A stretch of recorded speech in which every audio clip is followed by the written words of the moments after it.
નમસ્કાર, સીએનબીસી બજારના મની મેનેજરમાં આપનું સ્વાગત છે. મની મેનેજર એટલે તમારો નાણાંનું ચોક્કસ આયોજન માટે અપાતું માર્ગદર્શન. હું પ્રીતિ દલાલ આપ સૌનું સ્વાગત કરું છું આજના મની મેનેજરના આ ખાસ એપિસોડમાં. મની મેનેજરમાં આજે આપણે વાત કરીશું હાઇબ્રિડ ફંડ્સ કઈ રીતે કામ કરે છે, હાઇબ્રિડ ફંડના પ્રકાર અને તેમાં રોકાણ કરતી વખતે શું ધ્યાન રાખશો. તો મની મેનેજરમાં આજે આપણે વાત કરીશું હાઇબ્રિડ ફંડની. તો હાઇબ્રિડ ફંડ કઈ રીતે કામ કરે છે અને કોને એમાં ઇન્વેસ્ટ કરવું જોઈએ, એમાં રોકાણની શું પદ્ધતિ છે જાણીશું. અને આપણી સાથે જે આજે સ્પેશિયલ ગેસ્ટ જોડાઈ રહ્યા છે મની મંત્રના વિરલ ભટ્ટ છે, જેમની પાસેથી આપણે આ બધી જ જાણકારી લઈશું. વિરલભાઈ, ઘણું સ્વાગત છે. અને અત્યારના આપણે જોઈ રહ્યા છીએ કે જે રીતે માર્કેટની સિચ્યુએશન છે, જે રીતે વોલ્ટાલિટી છે, જે રીતે જે સર્કમસ્ટાન્સીસ ગ્લોબલી અને ડોમેસ્ટિકલી આપણે ઇવેન્ટ્સ આપણે જોઈ રહ્યા છે અને હવે વધારે પણ આગળ ઇવેન્ટ્સ આવશે. એક હાઇબ્રિડ ફંડની કેટેગરી છે અમંગ્સ ધ મ્યુચ્યુઅલ ફંડ, જે એક પોપ્યુલર ક્લાસ છે કે હવે ઘણા બધા મ્યુચ્યુઅલ ફંડ થ્રુ રોકાણ કરતા હોય છે. હાઇબ્રિડ ફંડની અત્યારના પોપ્યુલારિટી વધતી જઈ રહી છે. વાય? અને પહેલાં તો હાઇબ્રિડ ફંડ એટલે શું એ આપણે દર્શકોને જણાવી દઈએ. તમારો આભાર પ્રીતિબેન શોમાં બોલાવવા માટે. પ્રીતિબેન, જ્યારે પણ હાઇબ્રિડ ફંડની વાત આવે છે ને ત્યારે મને છે ને આપણે ગુજરાતીમાં આપણે એક શબ્દ વાપરીએ હંમેશા, સગવડિયો ધર્મ. બરાબર ને? એક સગવડિયો ધર્મ આપણે છે ને આ ઘણી વખત ક્યારે વાપરીએ કે જ્યારે આપણને કંઈક આપણે કન્ફ્યુઝ હોઈએ ને કે આ કરવું જોઈએ કે ન કરવું જોઈએ, આ લેવું જોઈએ કે આ ના લેવું જોઈએ, તો એમાં આપણે આ સગવડિયો ધર્મ અપનાવીએ કે ભાઈ ચાલ થોડુંક આપણે ઘણી વખત આપણે ઓલું પણ કરીએ, સેક્રિફાઈસ પણ કરીએ આપણી જે ઈચ્છા હોય એને, પણ આપણે સ્ટીલ આપણે કંઈક એને લેવા માટે કે એ માંગવા માટે આપણે રીચ આઉટ થઈએ. તો આ હાઇબ્રિડ પણ છે ને આ કેટેગરી જે મ્યુચ્યુઅલ ફંડ્સમાં છે ને એ આ સગવડિયો ધર્મ જેવી જ કેટેગરી છે. કે કેવી રીતે કે સપોઝ મને ઇક્વિટીમાં ઇન્વેસ્ટમેન્ટ કરવું છે પણ મને ડર પણ લાગે છે, અને મને ડેટમાં ઇન્વેસ્ટમેન્ટ કરવું છે પણ ડેટની વોલેટિલિટી કે ડેટનું ઇન્ટરેસ્ટ રેટ અગર હું સમજું છું તો પણ મને ડર લાગે છે. તો એમાં સગવડ બેસાડવી હોય તો કેવી રીતે બેસાડવી? તો આ હાઇબ્રિડ બધાનું મિક્સચર લઈ લો. હા, બધાનું મિક્સચર લઈ લો. બધાનું આપણને એક એડવાન્ટેજ મળી રહે અને આપણે બહુ વિચારવાની જરૂર ના પડે ને આપણે ટેન્શન ના રહે. તો હાઇબ્રિડ ફંડ્સમાં રોકાણ કરવું હોય તો અહીંયા બી આપણે જ્યારે એસેટ એલોકેશનની વાત કરતા હોય છે, ડાયવર્સિફિકેશનની વાત કરતા હોય છે, તો આ ફંડ્સમાં જ્યારે આપણે રોકાણ કરીએ છીએ તો ઓટોમેટિક મળી જતું હોય છે. હા, ઓટોમેટિક મળી જતું હોય છે, પણ છે ને આનું એક એનું મેઇન બેઝ જે છે ને એક હાઇબ્રિડ ફંડનું શું છે ને એ સમજવું બહુ જરૂરી છે. 3 એવા ફેક્ટર્સ જે છે ને એના માટે હાઇબ્રિડ ઇટસેલ્ફ કેટેગરી મ્યુચ્યુઅલ ફંડમાં આવી કે પછી એનું થિંકિંગ પ્રોસેસ ત્યાંથી સ્ટાર્ટ થયું. પહેલું છે એક એસેટ એલોકેશન. હવે તમે કોઈ એક એસેટમાં નથી ઇન્વેસ્ટમેન્ટ કરતા પણ એક મલ્ટિપલ ઓફ એસેટ્સ કરીને આ હાઇબ્રિડ ફંડ કેટેગરી આવ્યું છે. એટલે જેવી રીતે અગર આપણે વાત કરીએ ઇક્વિટીમાં ઇન્વેસ્ટમેન્ટ કરવું છે કે પછી ડેટમાં કરવું છે કે પછી કોમોડિટીઝમાં કરવું છે, રાઈટ, ઇન્ટરનેશનલ ઇક્વિટીઝમાં કરવું છે, તો જે અલગ અલગ એસેટ ક્લાસ છે ને એ એસેટ ક્લાસમાં ધ્યાન રાખીને આ હાઇબ્રિડ કેટેગરી બની છે. હવે બીજું એક છે કો રિલેશન. હવે જેવી રીતે તમે શરૂઆતમાં કીધું કે આજે માર્કેટ વોલેટાઇલ છે. હવે વોલેટાઇલ છે તો શું કામ છે? એ કોઈ ફેક્ટર્સના કારણે વોલેટાઇલ હશે. હવે જેવી રીતે વોરની સિચ્યુએશન ઊભી થઈ છે કે પછી ઇન્ફ્લેશન છે કે પછી માની લો ઇન્ટરેસ્ટ રેટ રાઇઝ થયા છે, તો આ બધા ફેક્ટર્સના કારણે કદાચ એવું બની શકે કે માર્કેટ વોલેટાઇલ થયું છે. હવે આ માર્કેટના વખતે એવું બની શકે કે ભાઈ વોરની સિચ્યુએશન છે તો કદાચ કોમોડિટીઝ તમને વધારે રિટર્ન આપી શકે, રાઈટ. તો જે કો રિલેશન છે કે ભાઈ ઇક્વિટી માર્કેટ સારું નથી, ડેટ માર્કેટ કન્ફ્યુઝ છે, પણ કોમોડિટીઝ માર્કેટ સારું છે, રાઈટ. સેફ હેવન કહેવાય ને એમને, કોમોડિટીઝને. એટલે ગોલ્ડમાં વધારે લોકો ઇન્વેસ્ટમેન્ટ કરતા હોય. તો આ જે કો રિલેશન છે ને, કો રિલેશન પણ એનો એક બેઝ છે કે આ હાઇબ્રિડ ફંડ્સમાં તમને જોવા મળશે. એટલે બધાનું કોમ્બિનેશન અંદર હોય તો માની લો કદાચ તમે ઇક્વિટીમાં રિટર્ન્સ ન આવે તો તમને ડેટ રિટર્ન્સ આપી દે, ઇક્વિટી અને ડેટ બંને રિટર્ન્સ ન આપે તો કદાચ કોમોડિટીઝ રિટર્ન આપી દે. તો આ જે કો રિલેશન છે ને અમોંગ્સ ધ એસેટ ક્લાસ, એ બહુ બેસ્ટ પાર્ટ છે આ હાઇબ્રિડનો.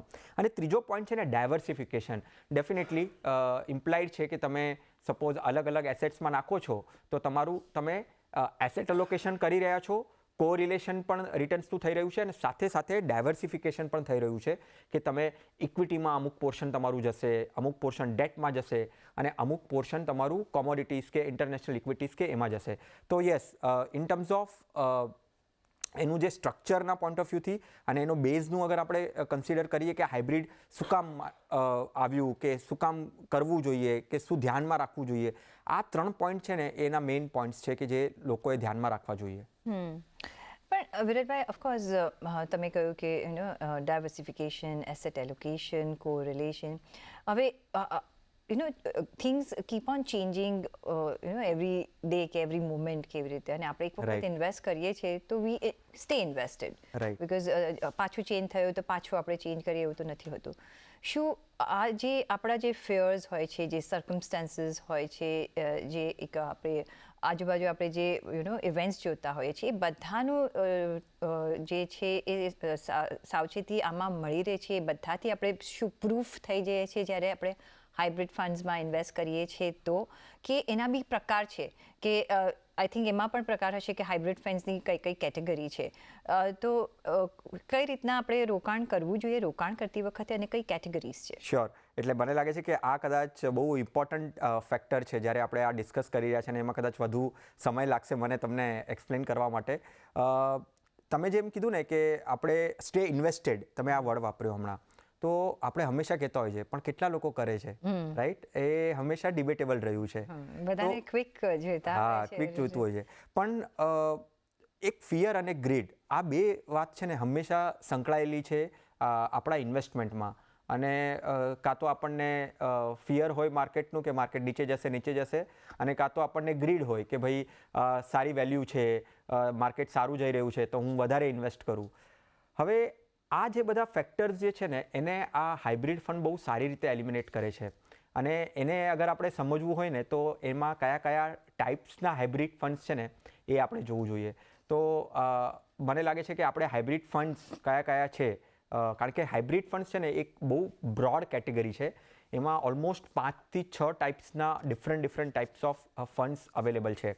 પહેલા ફંડની અગર હું વાત કરું તો એગ્રેસિવ હાઇબ્રિડ, જે ટિપિકલી સ્ટાર્ટ આવ્યું માર્કેટમાં આવ્યું અને વધારે પોપ્યુલર થયું, કે જેમાં ઇક્વિટીનો એક્સપોઝર ઓલમોસ્ટ 80% સુધી કોઈપણ ફંડ મેનેજર, એટલે કોઈપણ ફંડનું, કોઈપણ ફંડ હાઉસ, કોઈપણ એએમસીનું particular aggressive hybrid fund 65 to 80% ઇક્વિટીમાં એક્સપોઝર કરી શકે, અને એનાથી જે પણ પર્સન્ટેજ બચ્યું હોય એ ડેટમાં કરી શકે, રાઈટ? તો એક એગ્રેસિવ હાઇબ્રિડ ફંડ, કે ભાઈ હાઇબ્રિડના કેટેગરીમાં એગ્રેસિવ હાઇબ્રિડ, એટલે એગ્રેસિવ શું કામ?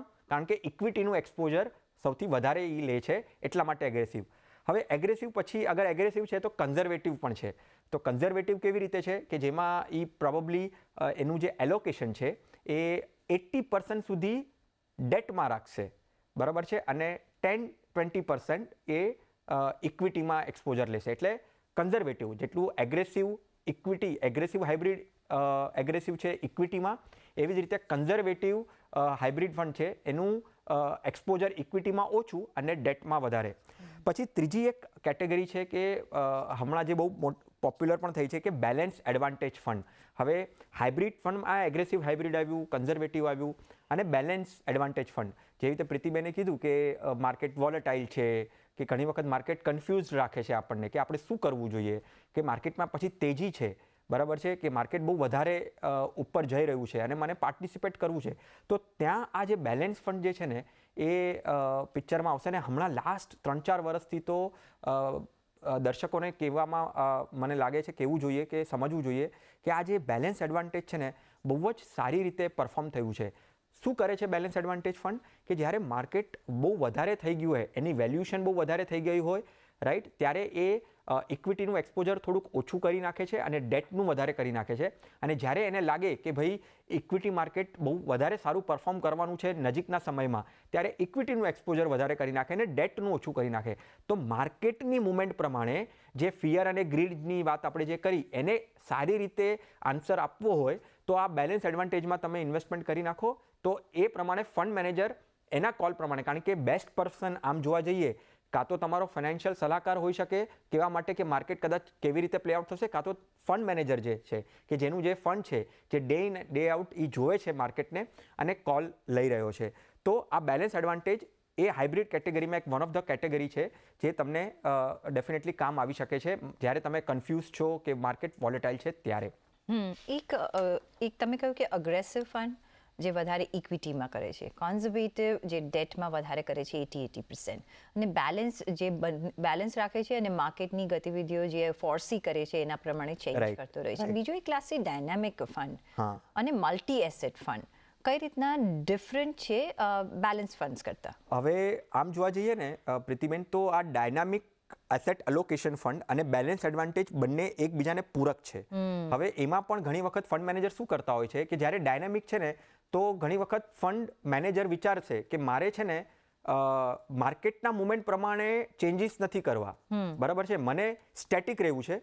મેં પહેલાંથી કહી દીધું છે કે ભાઈ હું 50-60% ઇક્વિટીમાં રહીશ, 30-40% ડેટમાં રહીશ, હું ચેન્જ નહીં કરું ઇરરિસ્પેક્ટિવ ઓફ માર્કેટ. પણ ઘણા ફંડ મેનેજર એવું પણ કહેતા હોય છે કે ના ભાઈ, મારે તો ડાયનેમિકલી મેનેજ કરવું છે, તરત જ હું ચેન્જ કરી શકું મારી પોઝિશનને, અને હું અગર વધારે ડેટમાં છું તો હું ઓછો થઈ જઈશ ડેટમાં, અને ઇક્વિટીમાં ઓછો છું તો વધારે થઈ જઈશ ઇક્વિટીમાં. તો એ ડાયનેમિકલી મેનેજ થતા હોય. પણ ડાયનેમિક એસેટ એલોકેશન અને બેલેન્સ એડવાન્ટેજ એ બંને એક સેમ કેટેગરીમાં જ આવે છે અને સેમ ફિલોસોફી પણ વાપરે છે. તો પછી વાય ડિફરન્ટ નેમ્સ અને વાય ડિફરન્ટ ફંડ્સ? સો જો ઘણી એમાં વખત પછી કન્ફ્યુઝ થઈ જાય ને. એબ્સોલ્યુટલી. અને એવી રીતે ઇન્વેસ્ટર ઘણી વખત કન્ફ્યુઝ થાય પણ છે. તો એટલા જ માટે આપણે હંમેશા એમ કહેતા હોઈએ છીએ કે જે પણ ડાયનેમિક એસેટ એલોકેશન ફંડ કે બેલેન્સ એડવાન્ટેજ ફંડ છે ને, એની એક વખત ફિલોસોફી સમજવી જરૂરી છે. આજે આમ જોવા જઈએ તો 44 AMCs છે, એસેટ મેનેજમેન્ટ કંપનીઝ છે, અને if I am not wrong, કમસે કમ 12 થી 15 AMCsના તો બેલેન્સ એડવાન્ટેજ ફંડ કે ડાયનેમિક એસેટ એલોકેશન ફંડ હશે જ. પણ બધાની ફિલોસોફી અલગ અલગ છે, બરાબર છે. અંદર અલગ અલગ ક્રાઇટેરિયા એ લોકો બેસાડે છે કે કેવી રીતે એ ફંડ મેનેજ કરશે. તો ઘણી વખત સ્ટેટિકલી મેનેજ કરશે, ઘણી વખત ડાયનેમિકલી મેનેજ કરશે, ઘણી વખત પહેલાંથી તમને કહી દેશે કે અમે આ ચેન્જીસ કરશું, ઘણી વખત વી ડોન્ટ નો. એ લોકોના કોલ્સ અને એ લોકોની જજમેન્ટ ઉપર આપણને વિશ્વાસ રાખવો પડશે અને આપણને ઇન્વેસ્ટ કરવું પડશે. તો આ ડાયનેમિક એસેટ એલોકેશન ને બેલેન્સ એડવાન્ટેજ ફંડમાં આ ડિફરન્સ છે. અને બીજું તમે જે એક વાત કીધી કે multi asset allocation fund, multi asset allocation fund જેવી તમે કીધું કે બેલેન્સ એડવાન્ટેજ ફંડ લાસ્ટ 3-4 વર્ષમાં કે 5 વર્ષમાં પોપ્યુલર થયા છે. સિમિલરલી લાસ્ટ 2-3 વર્ષમાં મલ્ટી એસેટ એલોકેશન ફંડ પણ એવી જ રીતે પોપ્યુલર થઈ ગયા છે. એની પોપ્યુલરિટી શું કામ થઈ છે, એ શું કામ વધારે ફેવર કરે છે? કારણ કે એમણે એમના એટલે આમ તો સેબીએ અપ્રુવલ આપ્યું કે તમે as a mutual fund scheme તમે કોમોડિટીઝમાં પણ ઇન્વેસ્ટમેન્ટ કરી શકો. તો કોમોડિટીઝમાં કરી શકો એટલે તમે ગોલ્ડ છે કે સિલ્વર છે કે જે ઓપ્શન્સ અવેલેબલ છે માર્કેટમાં, એમાં તમે ઇન્વેસ્ટ કરી શકો. અને હવે થોડા લાસ્ટ 1 વર્ષમાં તો ઇન્ટરનેશનલ ઇક્વિટી પણ એક્સપોઝર લેવા માંડ્યા છે આવા મલ્ટી એસેટ એલોકેશનમાં. સો મલ્ટી એસેટ એલોકેશન એટલે multi asset, not only equity, not only debt, પણ કોમોડિટીઝ, ગોલ્ડ, સિલ્વર અને as well as international equity. તો આ બધાનું મિશ્રણ છે ને તમને મલ્ટી એસેટ એલોકેશનમાં દેખાશે. ઓકે. તો આપણે ઘણો બધો ચોઇસીસ છે આપણી પાસે, પણ હજી એમાં આ કેટેગરીમાં હજી બીજા 2 ફંડ્સ છે ને. આઈ ઓલવેઝ બિલીવ કે બહુ બધા ચોઇસીસ હોય ને તો એ આપણને કન્ફ્યુઝ કરી કાઢે છે. પણ આપણે જે આપ્યા છે ફંડ તો આપણે સમજવા જરૂરી છે, so that we can select the right one. પણ એ છે ઇક્વિટી સેવિંગ્સ ફંડ્સ અને આર્બિટ્રાજ ફંડ્સ. હવે આર્બિટ્રાજ ફંડ્સ માટે પણ આપણે ઘણું બધું સાંભળ્યું છે. આર્બિટ્રાજ ફંડ્સ કઈ રીતના ડિફરન્ટ છે મલ્ટી એસેટથી, બેલેન્સથી, ડાયનામિકથી? ડેફિનેટલી. આ એકચ્યુઅલી છે ને હાઇબ્રિડની વાત કરીએ ત્યારે ઘણું વખત કન્ફ્યુઝન થાય. એટલા જ માટે આપણે આજે આ ચર્ચા કરી રહ્યા છે એકદમ સરખી રીતે અને સારી રીતે ટાઈમ દઈને કે ભાઈ હાઇબ્રિડ કેટેગરીમાં આટલા બધા ઓપ્શન્સ છે તો શું કામ છે. હવે ઇક્વિટી સેવિંગ અને આર્બિટ્રાજ એ એકબીજાને પૂરક છે. હવે કેવી રીતે પૂરક છે કે પહેલા આર્બિટ્રાજ ફંડ આવ્યા, કારણ કે આર્બિટ્રાજ ફંડ તો ઘણા વર્ષોથી છે આર્બિટ્રાજ ફંડ, રાઈટ. હવે આર્બિટ્રાજ ફંડ શું કરે છે, તો એ બેસિકલી છે ઇક્વિટી ફંડ. હવે ઇક્વિટી ફંડ છે એટલે 65% to 70% એ ઇક્વિટીમાં એક્સપોઝર લે છે. એટલે એક ડેરિવેટિવનો સેગમેન્ટ છે, અને એ ડેરિવેટિવ સેગમેન્ટ એટલે એ સેમ ડેના લે અને વેચ કરે અને એ તમને રિટર્ન્સ કરીને આપે. એ બધી અલગ અલગ વાતો છે એની અંદર. પણ આર્બિટ્રાજમાં ઇક્વિટી, બટ એ આમ જોવા જઈએ ને તો એ ડેટ ફંડ જેવી રીતે જોવે છે લોકો એને. શું કામ ડેટ ફંડ? કારણ કે એની અંદર રિટર્ન્સનું જે છે ને પાર્ટ, એ આજના સમયમાં અગર હું અત્યારે આપણે એની પર વાત કરી રહ્યા છે ને તો 6 to 7% તમે એન્યુલાઇઝડ તમે એની પાસેથી હોપ કરી શકો કે એ આર્બિટ્રાજ કેટેગરી આપી શકે. તો આર્બિટ્રાજ બેસિકલી ડેરિવેટિવ સેગમેન્ટનું કેટેગરીવાળું ફંડ છે, ઇક્વિટી એક્સપોઝર લે છે, અને સેમ ડેના જે ફંડ મેનેજર છે એ સ્ટોક લે અને વેચે અને એવી પ્રમાણે રિટર્ન જનરેશન કરવાની કરે, પણ વધારે રિસ્ક ના લે. ઓલ્ધો ઇટ ઇઝ અ ઇક્વિટી, પણ વધારે રિસ્ક ના લે. અને એ ઇક્વિટી સેવિંગ જે હજી એક કેટેગરી છે, અને આઈ થિંક લાસ્ટ કેટેગરી આ મારે એક્સપ્લેન કરવી છે હાઇબ્રિડ કેટેગરીમાં, એ એકબીજાને પૂરક એટલા માટે છે કારણ કે ઇક્વિટી સેવિંગ પણ છે ને એક ઇક્વિટીનું એક્સપોઝર, વધારે એક્સપોઝર લઈને આવે છે, પણ એમાં એ ડાયરેક્ટ ઇક્વિટી એટલે જે સ્ટોક્સનું એક્સપોઝર છે ને એ 30 to 40% લે છે, બરાબર છે. તો ઇક્વિટી ફંડ કેવી રીતે થયું? એ જે બાકી 30-40% જે છે ને 65% ઇક્વિટી ફંડને કહેવા માટે એ લોકોને 65% સુધીનું એક્સપોઝર લેવું જોઈએ ઇક્વિટીમાં. તો એ 30% ડાયરેક્ટ સ્ટોક્સમાં એનો પોર્ટફોલિયો બનાવીને એ ફંડમાં નાખે છે, અને 30 to 40% એ આર્બિટ્રાજની પોઝિશન લે છે. આપણે વાત કરી જ કે આર્બિટ્રાજ પોઝિશન ઇક્વિટીમાં ગણાય છે, તો એ 30 to 40% આર્બિટ્રાજ રાખે છે, 30 to 40% એ ઇક્વિટી રાખે છે, અને 20-30% આસપાસ એ કાં તો કેશમાં રહે છે કાં તો એ ડેટમાં પોઝિશન કરે છે. તો ઇક્વિટી સેવિંગ એકદમ કન્ઝર્વેટિવ, એટલે કન્ઝર્વેટિવ હાઇબ્રિડથી પણ તમને વધારે કન્ઝર્વેટિવ અગર જવું છે કે જેમાં ઇક્વિટી પણ છે અને સાથે સાથે તમને થોડુંક એફડી કાઇન્ડ ઓફ જેવું રિટર્ન જોઈતું હોય ને, એટલા માટે આ ઇક્વિટી સેવિંગ ફંડ જે કેટેગરી છે એ પણ લાસ્ટ 3-4 વર્ષમાં જ આવી છે, અને ધીરે ધીરે એમાં પણ પોપ્યુલારિટી ગેઇન થઈ રહી છે. તો 7 પ્રકારના છે, બધા 2-3 છોડીને બધા ઇન્ટરકનેક્ટેડ છે, જેમાં માઇનર આપણે આ એક ડિફરન્સિએશન કરવાનું હોય છે, એટલે ક્વાઇટ કન્ફ્યુઝિંગ થઈ શકે છે. પણ આપણે જેમ જોયું કે એક તો aggressive fund, conservative fund, balance fund, dynamic fund, fix asset fund, arbitrage funds, અને last but not the least multi asset fund. આટલા 7 કેટેગરી હોય છે. કઈ કેટેગરીઝ હોય છે અને કઈ રીતના ફંડ મેનેજર એમાં ઇન્વેસ્ટ કરતા હોય છે, પણ આ બધામાંથી આપણને કઈ મોસ્ટ સ્યુટેબલ છે વિરલભાઈ, એ કઈ રીતે સમજવું? કારણ કે આટલી બધી કેટેગરીઝ છે, શું, અને જે રીતે તમે સમજાવ્યું, સાચે જ એટલું કોમ્પ્લિકેટેડ છે કે it's a easy thing to, જ્યારે આપણે સાંભળીએ તો એમ લાગે ઓ અચ્છા આમાં પણ છે, આમાં છે, તો હું કરું કેવી રીતે? તો કયા એવા બેઝિક પોઈન્ટ્સ આપણે ધ્યાનમાં રાખવા જોઈએ, કયા આપણા પર્સનલ જે ગોલ્સ છે એને ધ્યાનમાં રાખીને કઈ રીતના ચૂઝ કરાય જેથી આપણે માર્કેટની ઉપર નીચેની જે ગતિવિધિઓ ચાલતી હોય છે ને એનાથી બચી બી રહીએ અને best of the investments returns આપણે મેળવી શકીએ? આ હંમેશા, એટલે નોટ ઓન્લી હાઇબ્રિડ કેટેગરી, પણ આમ તમે કોઈ પણ મ્યુચ્યુઅલ ફંડમાં કોઈ પણ કેટેગરી જુઓ ને તો ઘણી વખત તમને કન્ફ્યુઝન થશે જ કે ભાઈ કેવી રીતે કરવું, શું કરવું, કારણ કે ઘણી બધી કેટેગરીઝ છે, ઘણી બધી સબ કેટેગરીઝ છે, ઘણા બધા ફંડ્સ છે. પણ મને એમ લાગે ને કે આપણે અમુક હવે નામ અગર જોઈશું ને તો નામમાં જ એનું ક્યાંક ને ક્યાંક એનું સમજવામાં આવશે કે એક્ઝેક્ટલી એ ફંડ કેવી રીતે થશે. હવે અગર લેમેનના પર્સપેક્ટિવથી વાત કરીએ તો આમ જોવા જઈએ તો એક તો એની અંદર કોઈ પણ ફંડ કેટલું રિસ્ક લે છે, બરાબર છે, કેટલું રિસ્ક લે છે એ જોવાનું, કેટલું એ રિટર્નની એનું પોટેન્શિયલિટી છે એ સમજવું જોઈએ. બીજું છે કે તમારો એક ટાઈમ હોરાઇઝન પણ તમે નક્કી કરી શકો, કારણ કે આ જેવી રીતે રિસ્ક છે, રિટર્ન છે, ટાઈમ હોરાઇઝન છે, રાઈટ, અને તમને આરા કયા ફાઇનાન્શિયલ ગોલ્સ છે કે તમારી ઇન્વેસ્ટમેન્ટ સ્ટ્રેટેજી તમે કેવી રીતે કરવા માંગો છો, આ બધું તમે પહેલાં અગર ડિફાઇન કરેલું છે ને તો તમે આરામથી ફંડ સિલેક્ટ કરી શકો કે તમારા માટે કયા છે. હવે આપણે રિટર્ન્સના પોઈન્ટ ઓફ વ્યૂથી વાત કરીએ તો સપોઝ માની લો કે એગ્રેસિવ હાઇબ્રિડ ફંડ જે છે, સૌથી પહેલી કેટેગરી છે, એમાં ઇક્વિટીનો એક્સપોઝર વધારે છે, રાઈટ, અને તમે ઇક્વિટીને સમજો છો અને તમને લાગે છે કે ભાઈ હા મારી રિસ્ક લેવાની કેપેસિટી પણ વધારે છે તો હું ઇક્વિટીમાં નાખવા તૈયાર છું, તો તમે કેમ નહીં કે એગ્રેસિવ હાઇબ્રિડમાં નાખીને ઇક્વિટીનું એક્સપોઝર વધારે લો, અને તમને થોડુંક સેફ પણ જોઈએ છે સાથે, એટલે થોડીક સેફટીનું પણ તમે વિચારો છો, રાઈટ, તો તમે એની અંદર ડેટનું એક્સપોઝર પણ મળી જશે. તો રિટર્નના પોઈન્ટ ઓફ વ્યૂથી, હાઈએસ્ટ રિટર્નના પોઈન્ટ ઓફ વ્યૂથી અગર રાખીએ તો એગ્રેસિવ હાઇબ્રિડ સૌથી પહેલું આવશે. પછી સિમિલરલી તમારે રિસ્ક લેવું જ નથી, રાઈટ, તમને જરાય રિસ્ક નથી લેવું ને ડેટનું એક્સપોઝર વધારે જોઈએ છે રિટર્નના પોઈન્ટ ઓફ વ્યૂથી. સો હવે આજની સિચ્યુએશનમાં વાત કરીએ તો કોઈ કયા એગ્રેસિવ ફંડે કેટલું રિટર્ન આપેલું છે, અગર થોડુંક પાસ્ટ પરફોર્મન્સના પોઈન્ટ ઓફ વ્યૂથી વિચારીએ તો પ્રોબેબલી માની લો 10 to 12%ની આસપાસ એગ્રેસિવ હાઇબ્રિડે આપ્યું હશે.